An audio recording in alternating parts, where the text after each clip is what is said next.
అండి అందరూ బాగున్నారా? ఈ ఆదివారం మా స్పెషల్ అయితే గుడ్లు ములక్కాయ పులుసు పెట్టుకుంటున్నాను. ఈ ఆదివారం మీ స్పెషల్ ఏంటి? మీరేమన్నా తెచ్చుకున్నారా? తెచ్చుకుంటే కనుక కామెంట్ చేయండి, లైక్ చేయండి, సపోర్ట్ చేయండి. వీడియోని కొంచెం చూడండి, లైక్ చేయండి. కోడిగుడ్లు ములక్కాయ కావాల్సిన పదార్థాలు: ఉల్లిపాయ ముక్కలు, పచ్చిమిరపకాయలు, కరివేపాకు, కొంచెం కొత్తిమీర, కోడిగుడ్లు, చింతపండు పులుసు నానబెట్టుకున్నాను, కొంచెం మిరియాలు, కొంచెం మెంతులు, పసుపు, కారము, ఉప్పు, అల్లం వెల్లుల్లి పేస్ట్. తయారు చేసుకునే విధానం: కోడిగుడ్లు ముందు నూనెలో వేసుకోవాలి. ఇలా నూనెలో కోడిగుడ్లు వేసుకున్న తర్వాత కొంచెం పసుపు వేసుకుని ఎర్రగా కోడిగుడ్లను అయితే వేసుకోవాలి.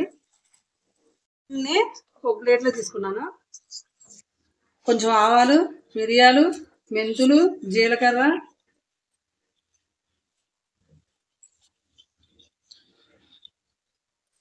కొంచెం కరివేపాకు, పచ్చిమిరపకాయలు,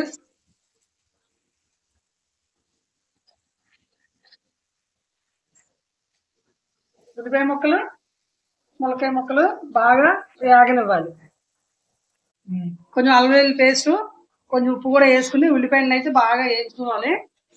ఇలా వేగిన ఉల్లిపాయల్లో కారం, కోడిగుడ్లు వేసుకుని చింతపండు పులుసు పోసుకుని మరగనిచ్చుకోవాలి.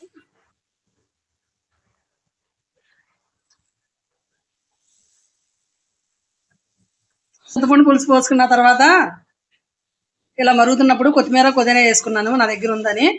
ఎంతో టేస్టీగా కోడిగుడ్లు ములక్కాయ పులుసు అయితే రెడీ అయిపోయింది. ఈ వారం మాది స్పెషల్ కోడిగుడ్ల కూర అయితే రెడీ అయిపోయింది. మళ్ళీ వేరే కూరతో కలుసుకుందాం. బాయ్.